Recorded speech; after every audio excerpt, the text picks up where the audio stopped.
जुको देशो हरियर रंगाए। एक ही मंच पर यानी कि एक ही जगह पर सबका संगीत एक जगह आ जाए तो वो सोने पे सुहागा हो जाता है, वो यहाँ देखने को मिल रहा है। हमारी भारत की जो संस्कृति है, यहाँ विभिन्न जाति समुदाय धर्म के लोग रहते हैं और हमारा हिंदुस्तान इसका बहुत अच्छा उदाहरण। पश्चिमी देशों की हम बात नहीं करते और आज आप देखिए जब से हमारे देश के प्रधानमंत्री जी नरेंद्र मोदी जी बने हैं तब से हमारा सनातन धर्म है या हर धर्म है वो बहुत अच्छे से हमारे हिंदुस्तान में पनप रहा है, बहुत आगे बढ़ रहा है। मेरे हिसाब से जो आज़ादी है महिलाओं के लिए, जो महिलाओं को लेके जजमेंटल होना ही सबसे बड़ी आज़ादी है। जिसको देखो वो जजमेंटल हो जाता है, इसको ऐसे रहना चाहिए, इसको ऐसे नहीं रहना चाहिए। कार्यक्रम में शामिल होकर बहुत अच्छा लगा। ऑब्वियस सी बात है, तीज का कार्यक्रम है, महिलाओं का कार्यक्रम है और शायद एक यही त्यौहार है जो हम बहुत धूमधाम से नहीं हम लोग मनाते हैं, क्योंकि उससे पहले दिवाली पे हमें सफाई करनी होती है, गिफ्ट पहुंचवाने होते हैं, होली पे भी सेम होता है, पकवान बनाने होते हैं। एक तीज ये जो महिलाएं मना पाती। मैं तो समझती हूँ महिलाओं के लिए आज़ादी का मतलब ये है कि उन्हें प्रत्येक अपनी जो उनमें योग्यता है उसके अनुसार उन्हें आगे बढ़ने के लिए स्वतंत्रता प्रदान की जाए। सवाल तो ये है कि जब गांव भी जाते हैं तो अब ऐसा माहौल नहीं मिलता। हाँ अब नहीं, अब गांव में भी ऐसा हो गया, पहले ऐसा माहौल नहीं है। क्या नाम है आपका? मेरा रामवती गुप्ता। उम्र कितनी हो गई आपकी? 70 साल। वो कौन सा गीत है कि जब झूले में झोटा देते हैं हम, कौन सा गीत गाते हैं? हरियाला हरियाला अम्मा मेरी मैं कहूँ जी, कोई अरे तेरा न जुको देशो हरियर रंगाए अम्मा तेरी चुंदरी जी। आप ये बताइए कि आज कैसा लग रहा है, क्योंकि ये आपके समय में हर पेड़ पर झूले लटकाए जाते थे। हाँ अच्छा लग रहा है। हाँ 70 साल पहले की बात है बेटा। मेरी रीना भाटी ऐसे ही रहे मेरी।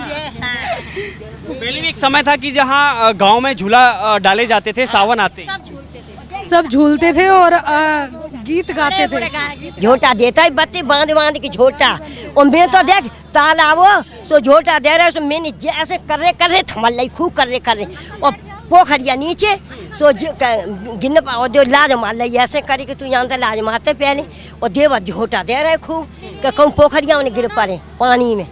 हाँ तो वो एक बार यादें ताज़ा करिए, बैठ करके इस पर यादें ताज़ा करिए। देखिए तीज महोत्सव का कार्यक्रम है जो कि पहले समय में आप कह सकते हैं कि भाई जब सावन का महीना जैसे ही लगता था कि, लेकिन एक बार मुझे लग रहा है फिर से यादें ताज़ा हैं कि जो 70 वर्षीय महिला जब एक बार यादें ताज़ा करने के लिए झूले पर बैठती हैं और आज के जो नवविवाहिता हैं वो उनको झोटा दे करके आज का तीज महोत्सव मना रही हैं। जी नमस्कार, मैं रीना गजेंद्र भाटी, खोड़ा नगर पालिका अध्यक्ष। और जैसा कि आज देख सकते हैं हरियाली तीज को हम लोग बड़ी खुशी से बड़ी धूमधाम से मना रहे हैं और यहाँ झूले का आयोजन किया गया। महिलाएं बड़ी सवर के, जैसे कि देख सकते हैं कि योगी जी का जब से राज आया है महिला अपने आप को सुरक्षित महसूस करते हुए आज देख सकते हैं कि इतनी भारी मात्रा में जो कि 1,500 से 2,000 महिलाएं आज इस प्रोग्राम में शामिल हुई और बड़ी धूमधाम से बड़े नाच गाने से, और यहाँ बहुत अच्छी व्यवस्था जो कि देख सकते हैं हमारे द्वारा की गई है। और मुझे बड़ा गर्व होता है जब महिलाओं का इतना बड़ा समूह मेरे साथ खड़ा होता है, तो मुझे बड़ी खुशी मिली है। सबसे बड़ी बात यह है कि कहीं ना कहीं यही एक ऐसा त्यौहार है जो पारंपरिक तो मनाया ही जाता है, उसके अलावा एक इसमें जो संस्कृति झलकती है उसे कैसे देखते हैं आप?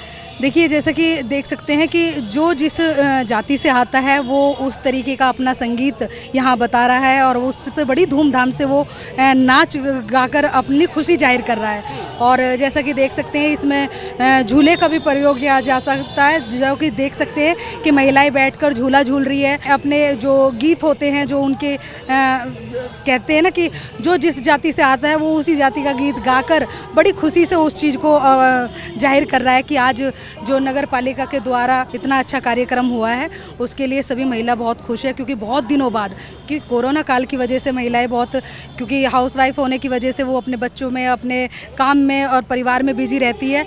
आज लोगों ने बड़ा मतलब इस प्रोग्राम को बहुत अच्छे से देखा कि चेयरमैन मैडम ने चलो इतनी बड़ी पहल करी कि आज सारी महिलाओं का एक दूसरे से मिलना हुआ, खुशी से नाच गाना हुआ, तो बहुत अच्छा ये पल महिलाएं जी रही है। बात इसमें यह है कि कहीं ना कहीं एक अगर मॉडर्न समाज की हम बात करें, जो कहते हैं कि मॉडर्न अपने आप को, जो पश्चिमी सभ्यता को अपना करके जो मॉडर्न कहते हैं अपने आप को, लेकिन यहाँ पर हम देखें जो तीज महोत्सव के द्वारा भारतीय जो परिधान है, क्योंकि हम देख रहे हैं इधर यह साड़ी है, उधर भी साड़ी है, इधर सूट सलवार है और अपने कुर्ते में पहने हुए हैं, तो जो भारतीय प्रधान है उस पर क्या कहना चाहिए, क्योंकि पश्चिमी सभ्यता अपनाना मॉडर्न, असली मॉडर्न क्या है?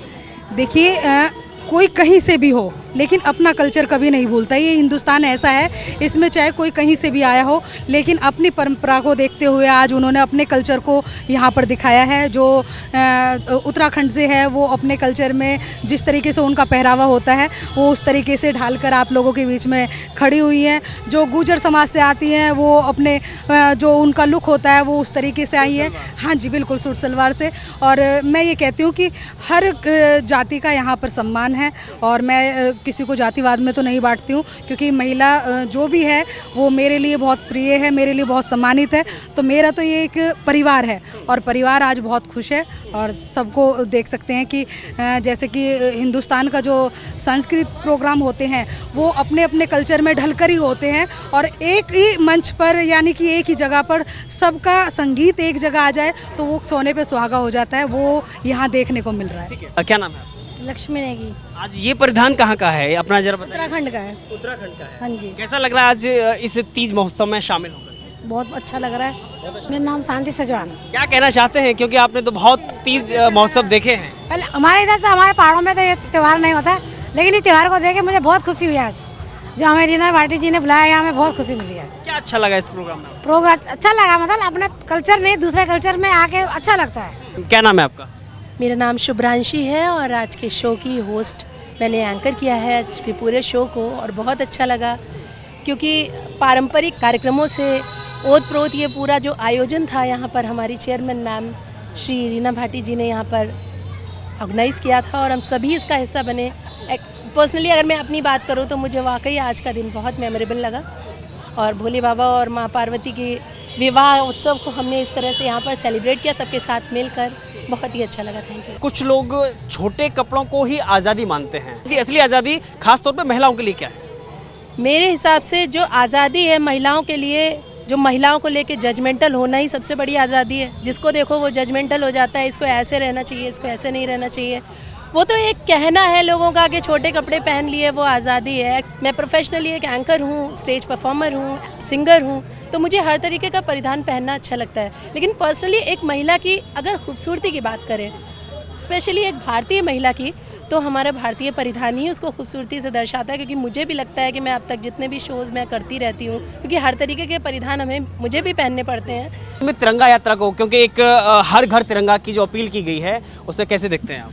देखिए, आज़ादी का अमृत महोत्सव जो पूरा देश मना रहा है और मैं भी सभी से हाथ जोड़कर आग्रह करती हूँ कि सभी आने वाली 11 अगस्त से लेकर और 17 अगस्त तक अपने अपने घरों पे, अपनी अपनी दुकानों पे, जहाँ भी आपको लगे कि जहाँ आपका आवास है, सब जगह आप लोगों को झंडा फहराना है।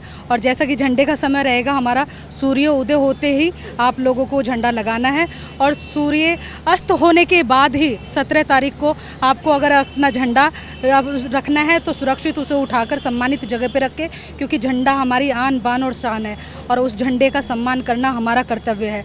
तो मैं सभी से हाथ जोड़कर अपील करना चाहूँगी कि आने वाली 11 तारीख को सभी अपने अपने घरों पे अपने जो सम्मान है उसके प्रति जो हमारा तिरंगा है उसको अपनी छतों पे लगाएंगे। सभी से यही मेरी आग्रह है। धन्यवाद। प्रणाम। मैं रनीता सिंह हूँ, महानगर भाजपा उपाध्यक्ष। आज तीज महोत्सव के कार्यक्रम में शामिल होकर वो तो जाहिर सी बात है, क्योंकि ये अखंड सौभाग्य का जो व्रत होता है हरियाली तीज का, और हमारी बहनें व्रत भी करती हैं और इसको उमंग के साथ मनाती हैं और पति की लंबी आयु के लिए कामना करती हैं। और आप समझ सकते हैं कि सत्यवान सावित्री की आपने कहानी सुनी होगी। कहानी क्या है, असली बात है। और जब सावित्री के पति सत्यवान के ऊपर यमराज उनके प्राणों को हर के ले जाते हैं और उनके अंदर वो नारी शक्ति के अंदर वो ताकत है, वो हिम्मत है कि वो यमराज से भी अपने पति के प्राणों को वापस ला सकती। तो हम नारी शक्ति आज पूरे विश्व में, आप देखिए हमारे देश की जो सर्वोच्च पद पे जो प्रथम नागरिक बनी है द्रौपदी मुर्मू जी। कहीं पीड़ा होती है कि जब सांस्कृतिक कार्यक्रम से कहीं दूर छिटक करके युवा पीढ़ी एक मौज मस्ती के लिए कोई पश्चिमी सभ्यता को धारण करती है। देखिए, ये समय अपने हिसाब से है और हम तो यही चाहते हैं, क्योंकि हमारे भारत की जो संस्कृति है, यहाँ विभिन्न जाति समुदाय धर्म के लोग रहते हैं और हमारा हिंदुस्तान इसका बहुत अच्छा उदाहरण। पश्चिमी देशों की हम बात नहीं करते, और आज आप देखिए जब से हमारे देश के प्रधानमंत्री जी नरेंद्र मोदी जी बने हैं, तब से हमारा सनातन धर्म है या हर धर्म है वो बहुत अच्छे से हमारे हिंदुस्तान में पनप रहा है, बहुत आगे बढ़ रहा है।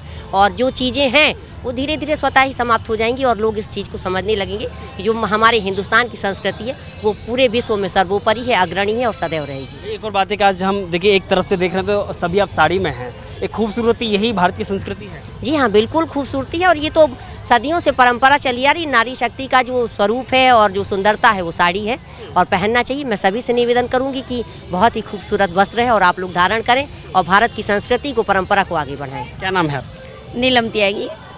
महिला मतलब आज़ादी मतलब क्या? महिलाओं के लिए खासतौर पर आज़ादी, क्योंकि ये बात सही है कि इतिहास में शायद पहली बार आदिवासी महिला सर्वोच्च पद पर आसीन होती है द्रौपदी मुर्मू के तौर पर।